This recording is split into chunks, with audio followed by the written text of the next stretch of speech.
Bienvenidos a una nueva edición de Semana en Línea. Atentos a nuestra cobertura del día de hoy, porque vamos a hablar de competitividad minera, de perspectivas para la inversión privada y tenemos una entrevista con Felipe Valencia Dongo, presidente de la CADE de este año. Pero primero, las elecciones locales y regionales se celebraron con pocos incidentes y Rafael López Aliaga es el nuevo alcalde de Lima, luego de imponerse a Daniel Urresti por un margen muy estrecho de votos. Ya desde antes de la elección, ambos candidatos se mostraron dispuestos a impugnar el resultado y el proceso electoral. Ahora, viendo que Urresti más bien reconoció los resultados de la OMPE al 100%, cabe preguntarse si es que López Aliaga hubiera hecho lo mismo. Pero más allá de los hipotéticos, esperemos que el nuevo alcalde se ponga a trabajar en los problemas que de verdad aquejan a la capital: delincuencia, infraestructura, transporte público, congestionamiento vehicular, entre tantísimos otros.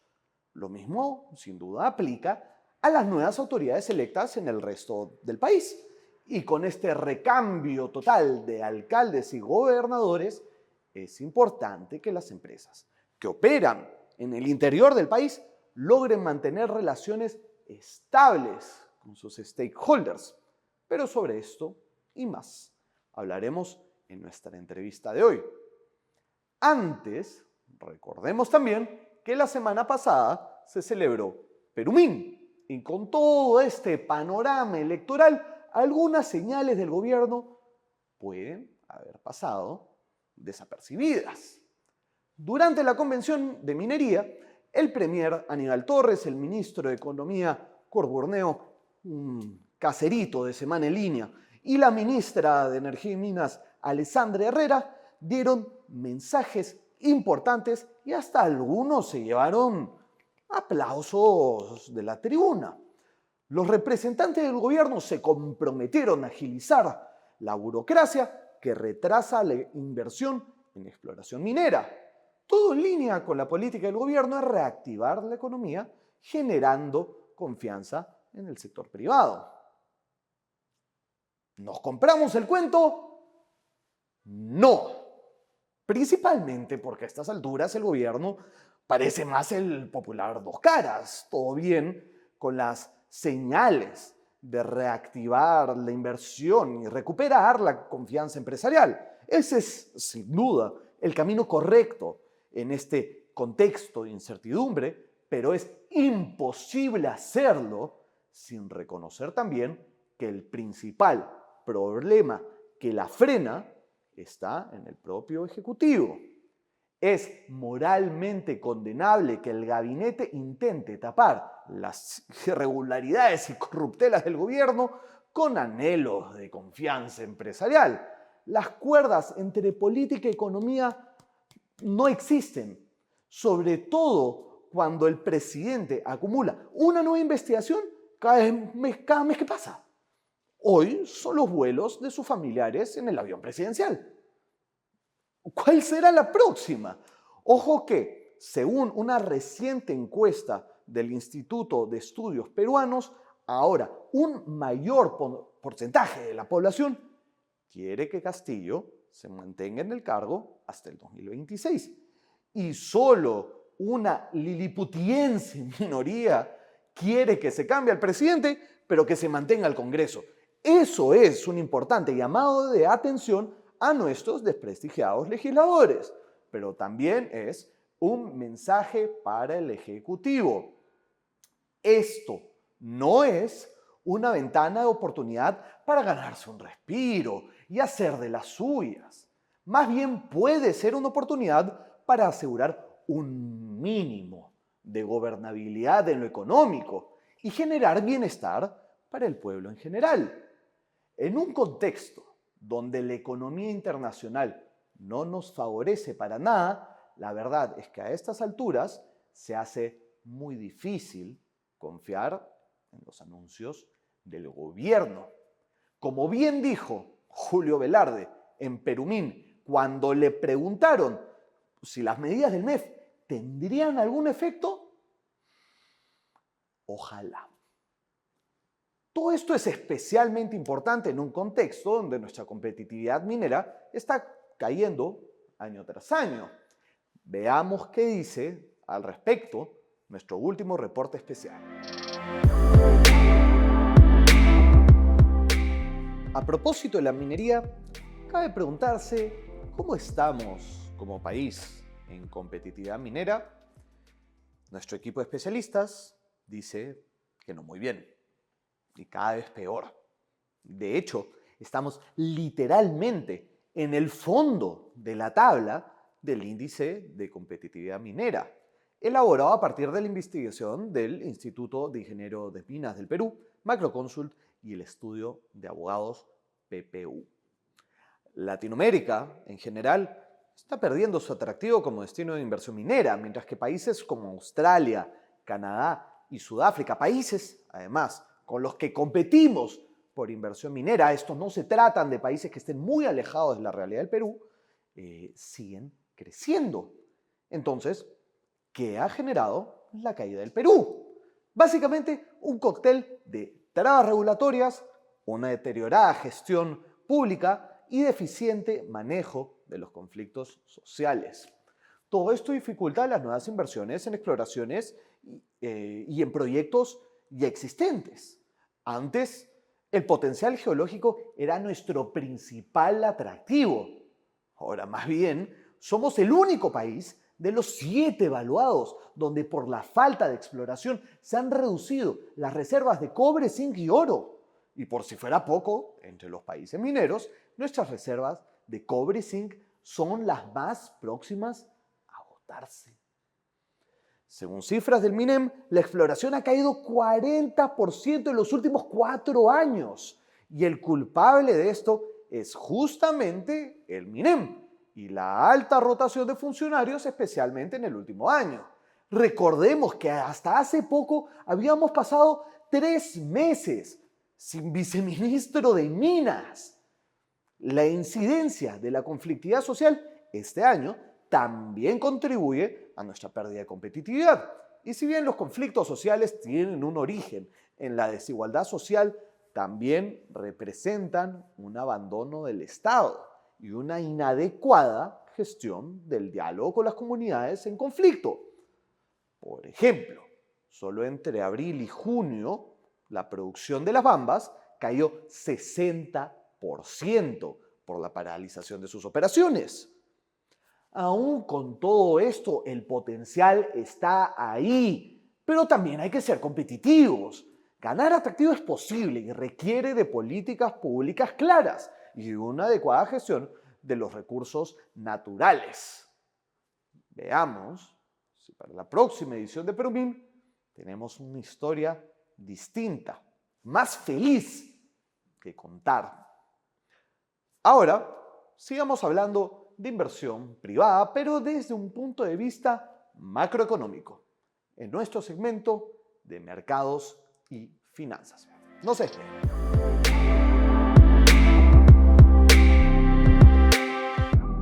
El desarrollo de la economía peruana depende mucho de factores que no están bajo nuestro control, como el contexto económico internacional, pero también de otros que se pueden impulsar desde la política económica del gobierno, como la inversión privada y la generación de empleo.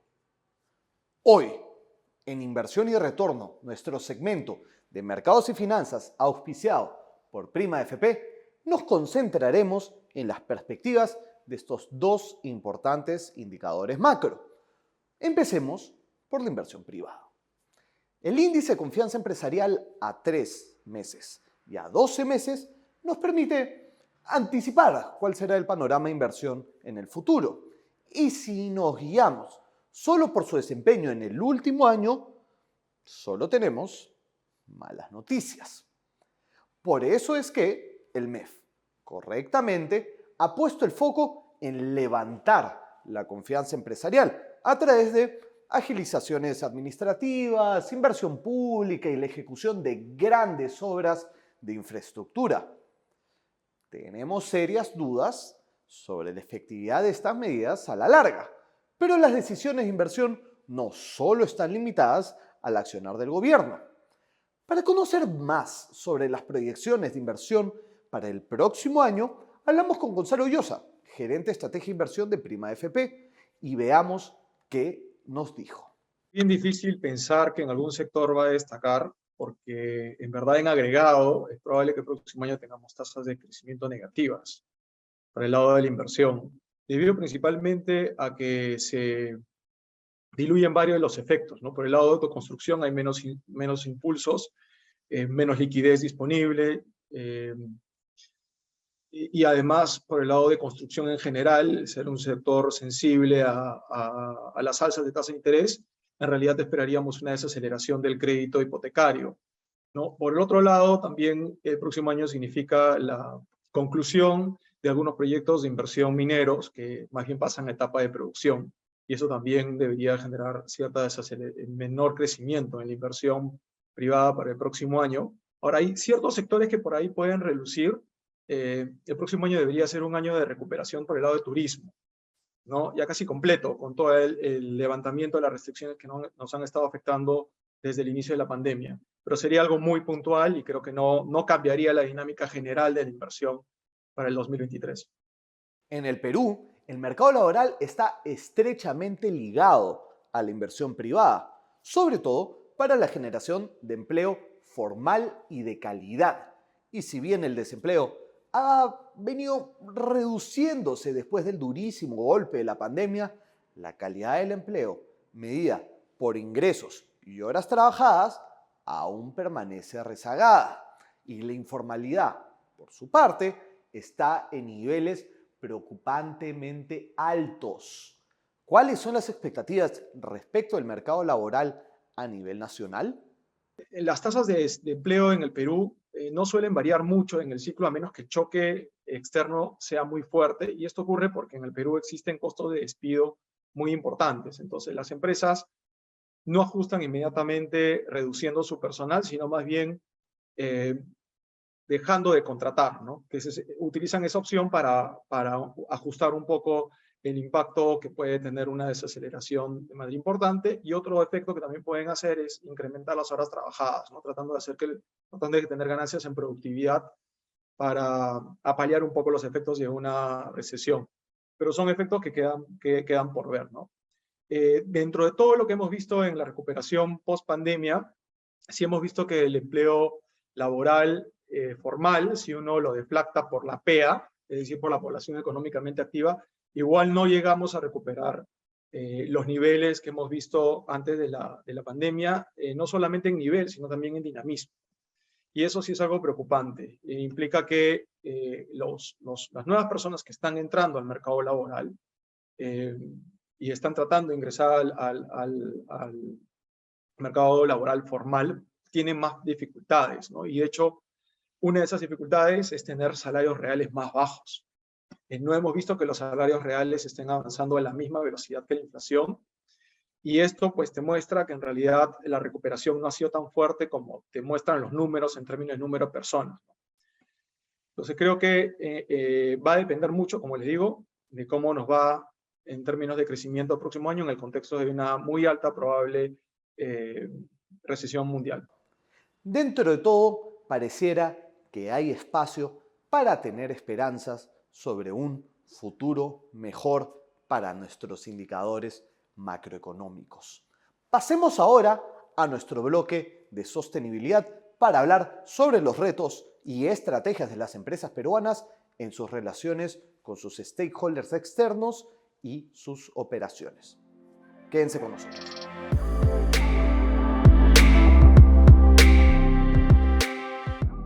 Habiendo ya pasado las elecciones locales y regionales, es un buen momento para analizar cómo está la relación de las empresas con sus stakeholders locales. Por eso hoy en Agenda Sostenible, un segmento auspiciado por Engie, donde tratamos negocios con impacto social, vamos a ver cómo se está dando el rol social de las empresas y cuáles son las deudas y los pendientes que tienen con ellos.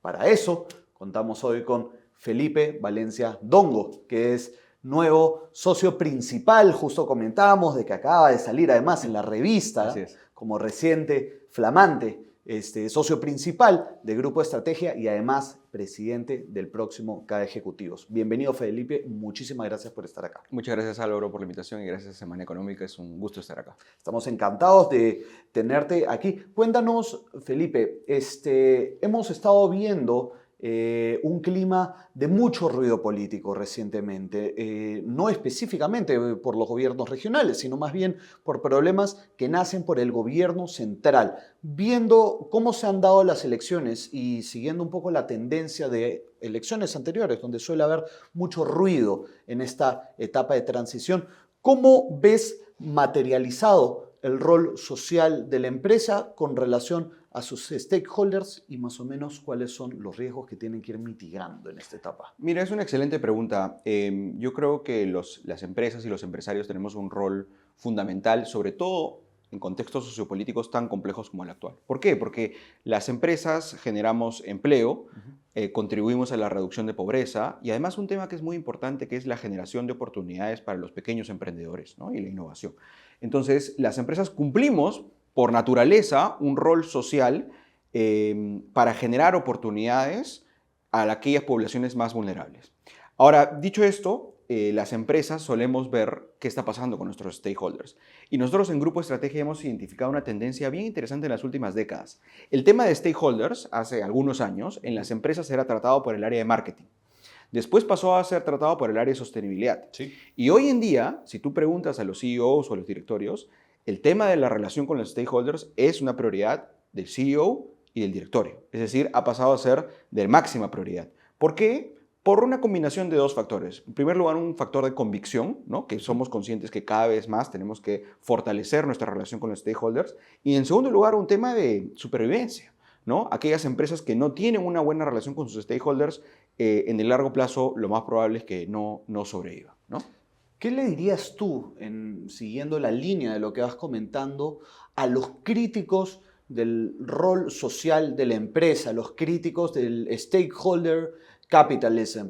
Famosamente, Warren Buffett, por citar a alguno de los grandes titanes de los negocios americanos, es muy crítico a esto acá, pero tienes de repente a estos otros empresarios, como puede ser Jeff Bezos o Elon Musk, que más bien apoyan este rol social. ¿Tú qué les dirías a aquellos críticos? Bueno, yo creo que las ideas van evolucionando en el tiempo, ¿no? Y creo que también la empresa, como cualquier estamento de la sociedad, se va adaptando a las nuevas generaciones, a los nuevos contextos, a los nuevos retos, ¿no? En ese sentido, en realidad, el stakeholder capitalism que lo plantea y lo promueve, por ejemplo, Klaus Schwab, que es presidente del Foro Económico Mundial, o Larry Fink, que es el CEO de BlackRock, es un concepto relativamente sencillo. Lo que ellos plantean es que una empresa tiene que ver con igual importancia a todos sus stakeholders y no solo a su shareholder, ¿no? O sea, no solo al accionista. Sí, claro. El accionista es fundamental en la empresa. Sin accionista no habría capital de riesgo y no existiría la empresa.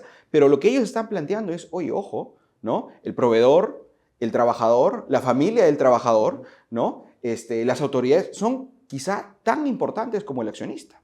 Y es cierto que hay críticas, pero yo quisiera compartirte que, por ejemplo, Larry Fink, que es el CEO del fondo de inversiones más grande del mundo, BlackRock, claro. ¿no? Él lo que está diciendo es, oye, las empresas en que yo quiero invertir tienen que tomar en cuenta estándares ESG, tienen que tomar en cuenta sus stakeholders, tienen que tomar en cuenta la lucha contra el cambio climático y si no, no los voy a financiar, ¿no? Entonces, creo que eso es parte del nuevo rol o del rol de la empresa adaptándose a los nuevos retos de la sociedad y además también a una forma en que podemos contribuir al contexto tan difícil que estamos viviendo en Perú, en Latinoamérica y el mundo.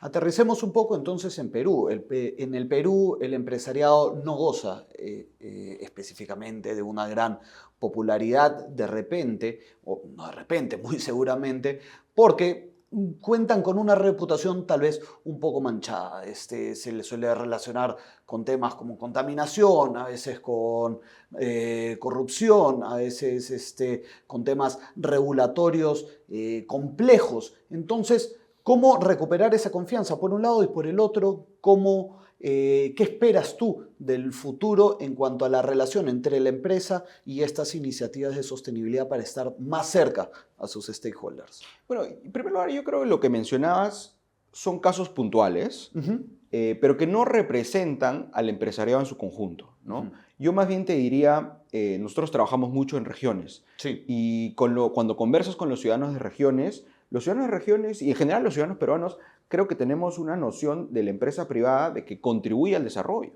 ¿no? Que genera empleo, que Ujú. reduce pobreza, que genera oportunidades a los pequeños emprendedores o a las pequeñas empresas, ¿no? Entonces, sí creo que la situación no es tan... en los casos que has mencionado son casos puntuales. Dicho eso, por supuesto que hay un margen importante para seguir mejorando el posicionamiento del sector privado, de la empresa privada y la inversión privada. Yo te diría que nosotros creemos que hay 4 cosas que las empresas peruanas, y en general empresas latinoamericanas, pero en particular en Perú, debemos hacer en este contexto tan complejo el que vivimos. En primer lugar, tenemos que conocer como nadie el territorio donde operamos, ¿no? O sea, tenemos que ser expertos del lugar donde estamos operando, quiénes están a favor de la inversión privada, quiénes están en contra de la inversión privada, los que están en contra, por qué están en contra, ¿no? Entender también la historia que ha tenido esa comunidad, ese territorio, con otras empresas, con la inversión privada en general. Entonces, nadie puede conocer mejor que nosotros el territorio donde operamos, ¿no?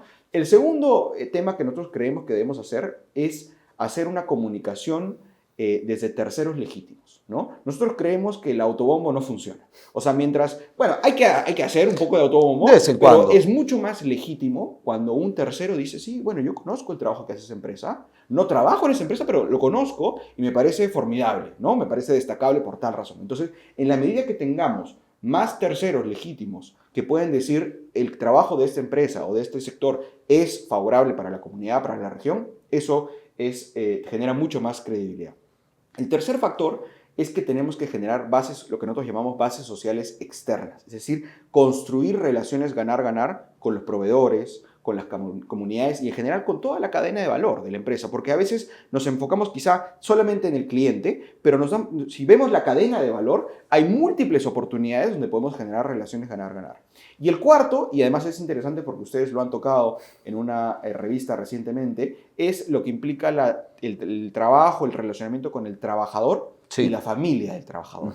Yo no puedo dejar de enfatizar lo importante que es eso, sobre todo en estas épocas, ¿no? El trabajador y la familia, porque a veces solo nos enfocamos en el trabajador, la familia del trabajador tienen que ser nuestros principales embajadores, ¿no? ¿Quién mejor que ellos para hablar bien de lo que está haciendo una empresa, de lo que está haciendo un sector? Entonces, para recapitular, conocer el territorio al detalle, comunicación a través de terceros legítimos, construcción de bases sociales externas con la cadena de valor y construcción de fidelización con el trabajador y su familia. Esos 4 factores que no son sencillos, pero que se pueden trabajar en el día a día, creo que nos preparan como empresas y como sector privado para contextos sociopolíticos complejos. Además de que estamos haciendo mitigación de riesgos, digamos, al mismo tiempo que estamos impulsando iniciativas sostenibles, ¿no? Exacto, es algo que, como tú dices, cumple esos 2 objetivos, ¿no? Por un lado, contribuye a generar más oportunidades a nuestra cadena de valor en su conjunto y distintos stakeholders. Y lo segundo, que es lo que tocas decir, nos prepara mejor para sobrevivir, para crecer y para seguir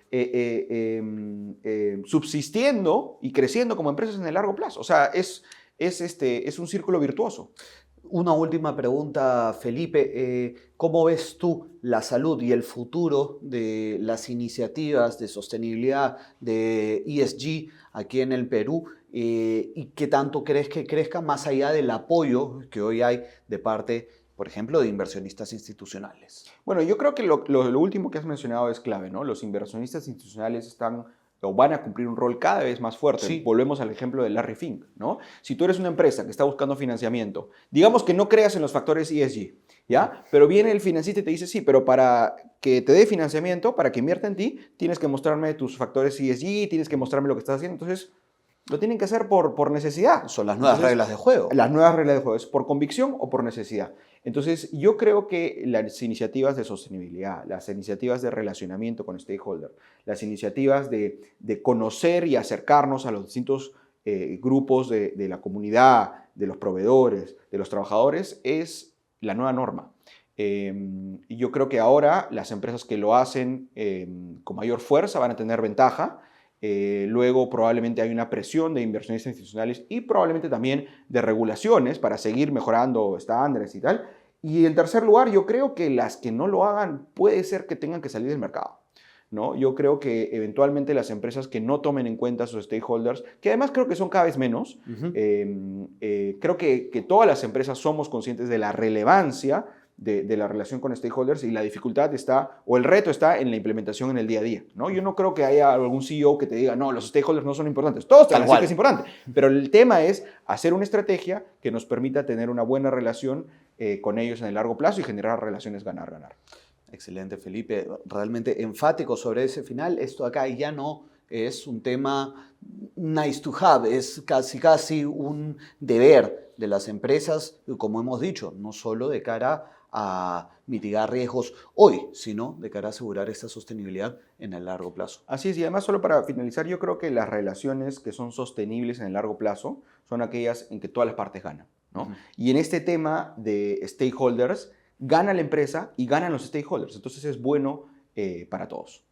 Clarísimo. Ha estado con nosotros Felipe Valencia Dongo, que es socio principal de Grupo Estrategia y además el próximo presidente de CADE Ejecutivos. Ha sido un gusto estar contigo hoy, Muchas Felipe, gracias. aquí. Muchísimas gracias a ti.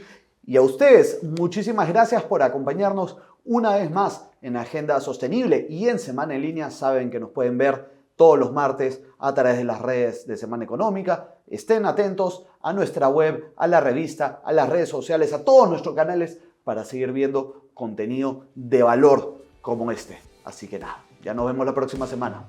Chao, chao.